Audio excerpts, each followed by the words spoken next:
बिस्मिल्लाहिर्रहमानिर्रहीम। IBB TV की तरफ से डॉक्टर इरफान बेग का सलाम कबूल कीजिए।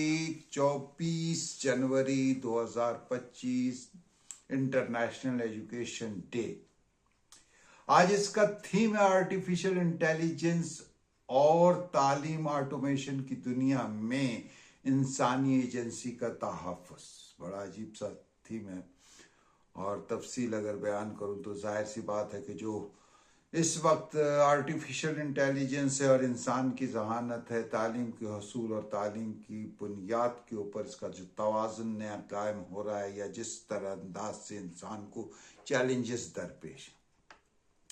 बहरहाल पहले हम ये देखते हैं कि हमारे यहाँ जब हमने होश संभाला तो खानगी और नाखानगी की बातें चल रही थी, यानी लिटरेसी रेट किसी मुल्क का क्या है।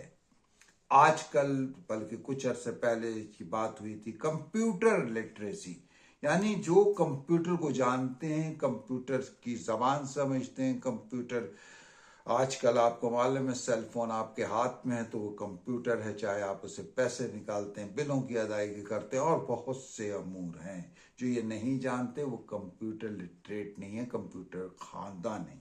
इससे आगे अब बात आ गई है आर्टिफिशियल इंटेलिजेंस की।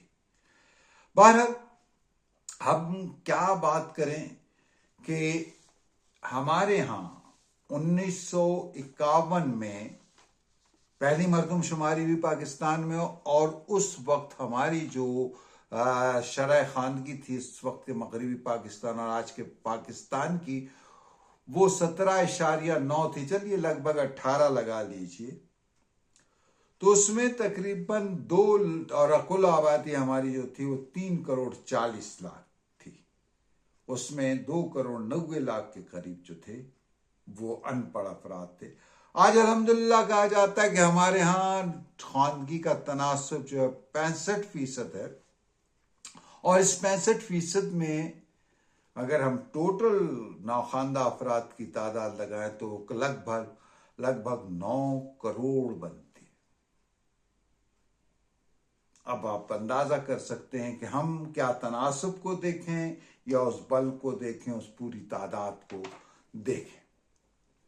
अब यहां पर एक और चीज आ जाती है कि ये तो वो तादाद है जो ना खानदा है, जिन्हें खानदा होना है, स्कूल जाना है, उसकी क्या सूरत हाल है। तो वो 2 करोड़ 62 लाख है। इसमें से 1 करोड़ 11 लाख के करीब जो है वो पंजाब में वो बच्चे हैं जो स्कूल जाने की उम्र तक के हैं लेकिन स्कूल से बाहर। पूरे पाकिस्तान में हो गए 2 करोड़ 62 लाख, पंजाब में 1 करोड़ 11 लाख, सिंध में 76 लाख, KPK में 36 लाख और बलूचिस्तान में जो KPK की आबादी से आधा है 31 लाख बच्चे जो है वो स्कूलों से बाहर हैं। वाज़ेह रहे कि अक़वाम मुत्तहिदा ह्यूमन राइट डिक्लेरेशन में इस बात को इंसानी हकूक का दर्जा दिया गया कि जिस तरह सेहत और ताज़ा आबहवा और दीगर चीज़ें, आज़ादी इज़हार वगैरह बुनियादी इंसानी हकूक है, उसमें से एक इंसानी हक जो है वो तालीम का है। और हमने अपने आइन के 25A आर्टिकल में इस बात का अयादा किया है कि 5 साल की उम्र से लेकर के 16 साल की उम्र तक के हर बच्चे को रियासत हुकूमत जो है वो मुफ्त और मेयारी तालीम फराहम करेगी। लेकिन अफसोस के साथ कहना पड़ता है कि हमने आइन की इस अहम शिक के ऊपर अब तक अमल दरामद नहीं किया है। ये वो कौम है, ये वो उम्मत है कि जिस पर जो कुरान नाजिल हुआ, अल्लाह ताला ने जो कुरान नाजिल फरमाया उसके 78,000 तकरीबन अल्फाज में से जो पहला लफ्ज है वो है इकरा, पढ़। पहली जो 5 आयतें हैं उसके अंदर जिसमें कलम की अजमत और अहमियत और इल्म की तालीम की अजमत और अहमियत बयान की गई। कहा गया है कि हर मर्द और औरत पे इल्म का हासिल करना फर्ज है।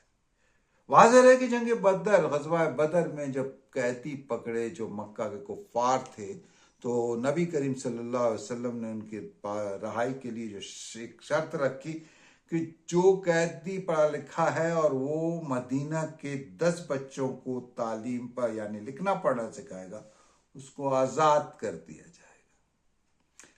آج ہمارے ملک میں 9 کروڑ تقریباً افراد ان پڑھ ہیں اور 1 کروڑ افراد منشیات کے عادی ہیں یعنی نوجوان۔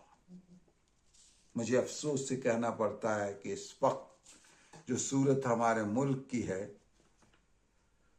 اس کو کیا کہا جا سکتا ہے کہ جب شرح خواندگی ہی نے میں جب ماضی میں دیکھتا ہوں تو 1985 سے 1988 تک جنیجو محمد خان جنیجو ایک ایسے وزیر اعظم ہیں جنہوں نے نئی روشنی کے عنوان سے ایک پروجیکٹ شروع کیا تھا، ایک منصوبہ شروع کیا تھا، لیکن جب اس کو ختم کر دیا گیا 1988 میں، حالانکہ نہیں ختم، تو 1.5 اس کا پرسنٹیج تھا اس کی۔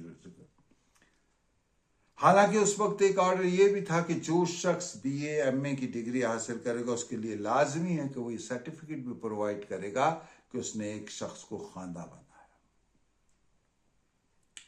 میں ایک سیمینار میں تھا، برسوں پہلے کی بات ہے، تو کوئی انگلینڈ کا گورا تھا، اس نے کہا میں یہ ماننے کے لیے تیار نہیں کہ جو قوم اتنے نامساعد حالات میں ایٹم بم بنا سکتی ہے وہ اپنی قوم کو کیسے خواندہ نہیں کر سکتی۔ توجہ دینے کی ضرورت ہے، ہم بہت پستی میں ڈوب چکے ہیں علم کے بغیر، تعلیم کے بغیر۔ آج اس موقع پر ڈاکٹر عرفان بیگ کو اجازت دیجیے، اللہ حافظ۔